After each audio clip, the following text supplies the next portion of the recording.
Episode 14. The Day Choices Became Nice. Part 1. The morning felt long before anything happened.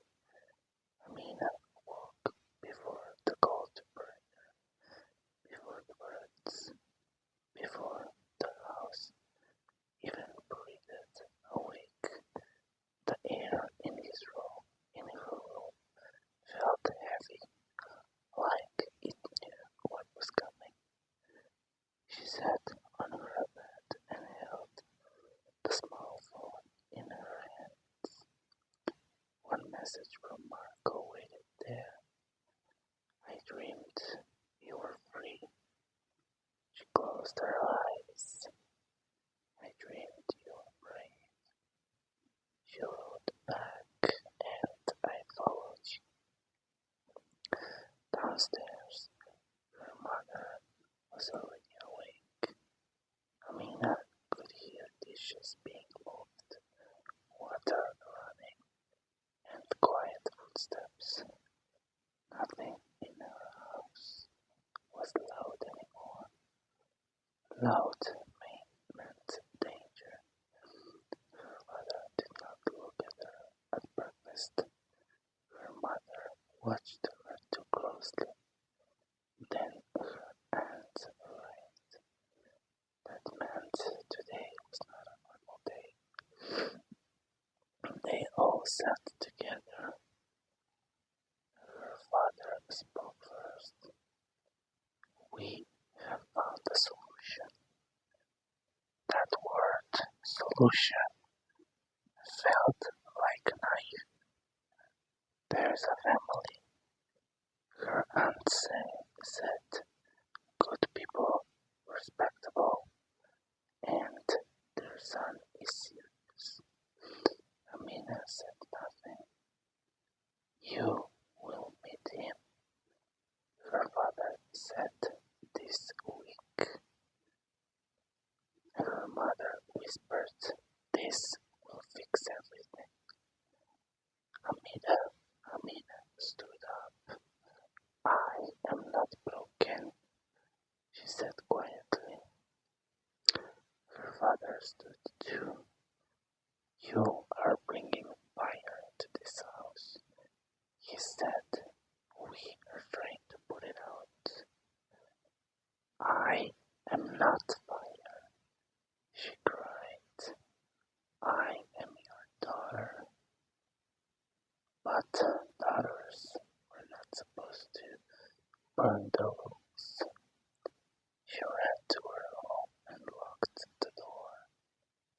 Her hands shook as she typed to Marco. They want me to meet another man. The reply came fast. Do you want to? She said no. Marco said, then don't. She said, it's not that simple. I know, he wrote.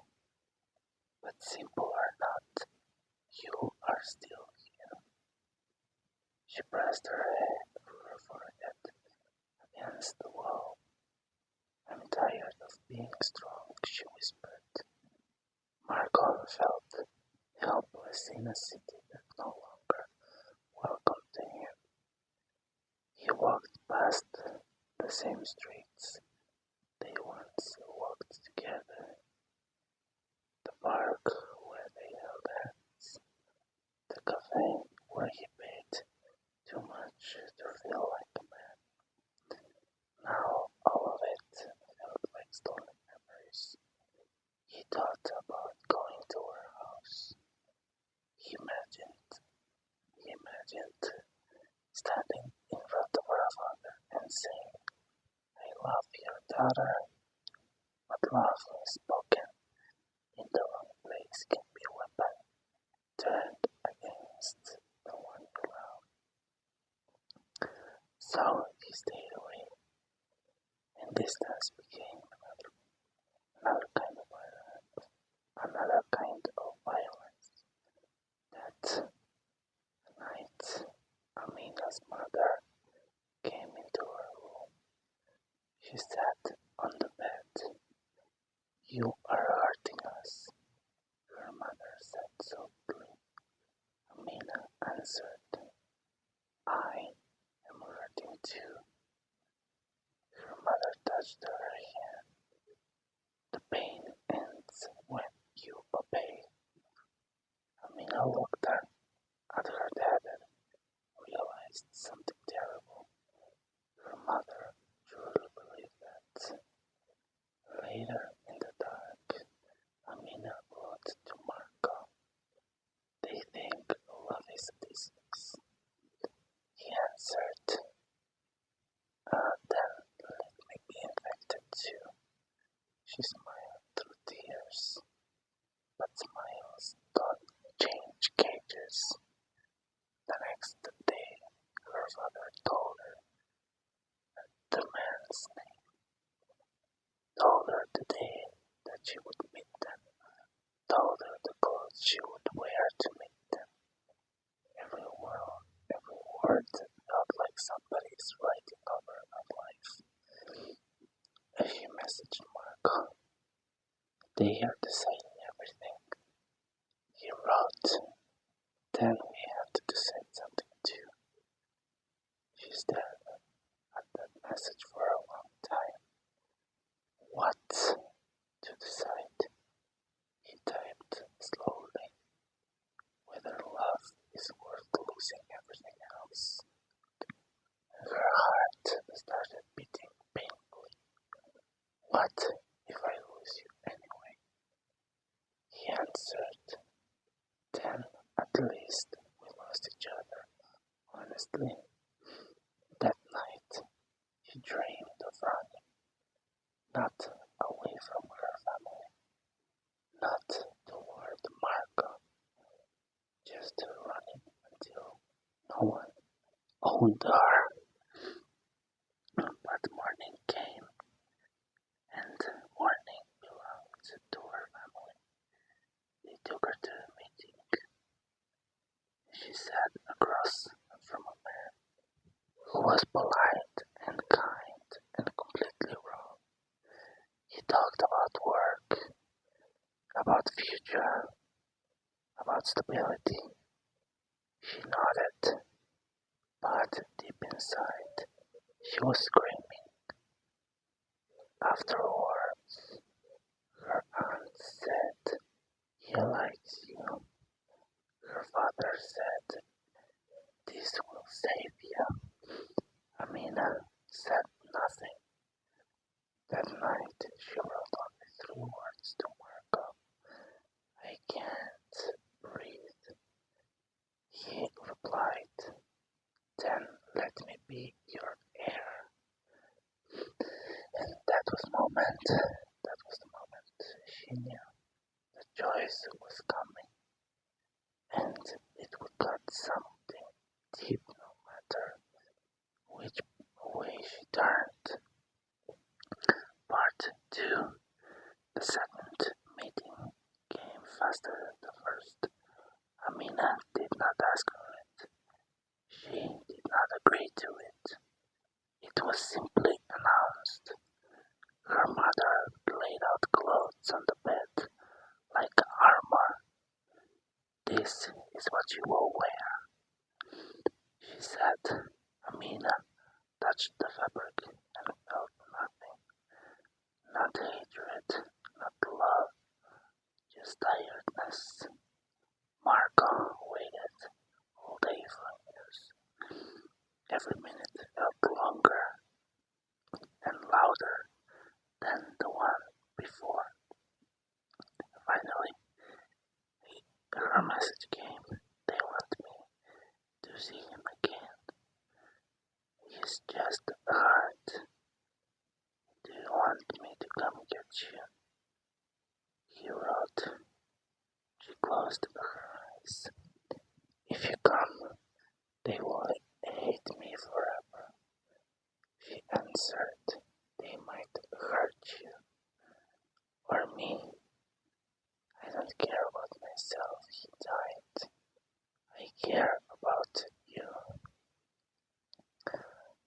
That's why you must be careful, she replied. She went to the meeting. The man spoke kindly.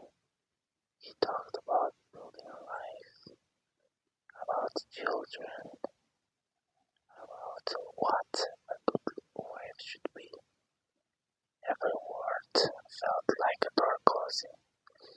When he asked her, "Do you want this?" she lied. She said, "I don't know yet." Her parents smiled. Afterwards, her mother hugged her. "You were being wise," she said. Amina felt like she was burying herself slowly. That night, she and Marco fought, not with anger, with fear. "I cannot watch you disappear," Marco said. "I cannot burn my whole world in one day," she replied. Then when he asked, "I don't know," Amina cried. "I don't know how to be brave in a place that punishes brave women." Marco was silent for a long time. Then he wrote, "Maybe bravery is not running away. Maybe it's choosing what hurts most, but it's true." Her hands shook. "What hurts most?"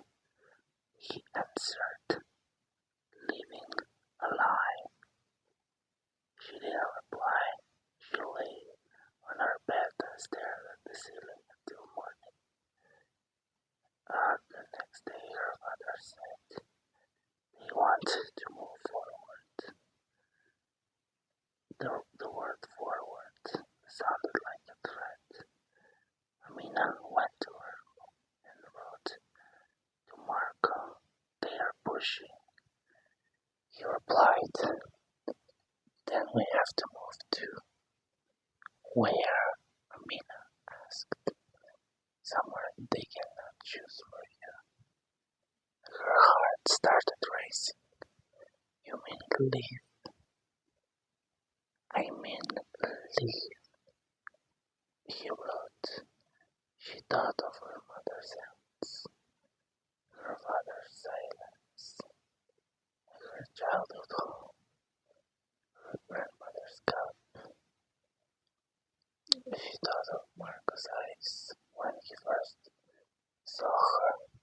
She wrote, "If I go, I lose them." He replied, "If you stay, you lose yourself." That night, she packed a small bag, just clothes, her grandmother's cup, and her old drawings. She didn't know if she would use it, but it waited, just like courage, like her courage, hidden, growing, and afraid. Part 3. The bag stayed under Amina's bed like a secret heart. She did not touch it for 2 days, but she thought of it every hour. Her family spoke around her as if she were already gone. As if she was already gone. They talked about wedding plans, about dates, about clothes, about guests. Amina felt like a ghost listening to people plan her funeral. Marco waited. He did not push. He did not beg. He only wrote, "I'm here." Sometimes love is not loud. Sometimes it just refuses to leave. On the third night, Amina's mother came into her room again. sat on the bed and cried. "You are breaking us," she said. "Why is this man more important than your blood?" Amina held her. "Because he sees me," she whispered. "Not a roll, not a duty, me." Her mother cried even harder. "You will regret this," she said. Amina felt the truth in those words. She also felt something stronger. She would regret staying too. That night, the house slept. Amina did not. She took the bag from under the bed. She looked at her room. The walls that had heard her prayers, the floor that had caught her tears, and the window she had stared through dreaming of somewhere else. She wrote one message to Marco. "I'm ready." His reply came instantly. "I am waiting." She walked out quietly. Her heart was beating so loud she thought it, it would wake up the house. She reached the door. She turned back once, just once. Then she left. They met in a place far from her home, a small station, a place where nobody cared who you were. When Marcus saw her, he did not speak. He just held her. She cried into his chest like a child. "I'm scared," she whispered.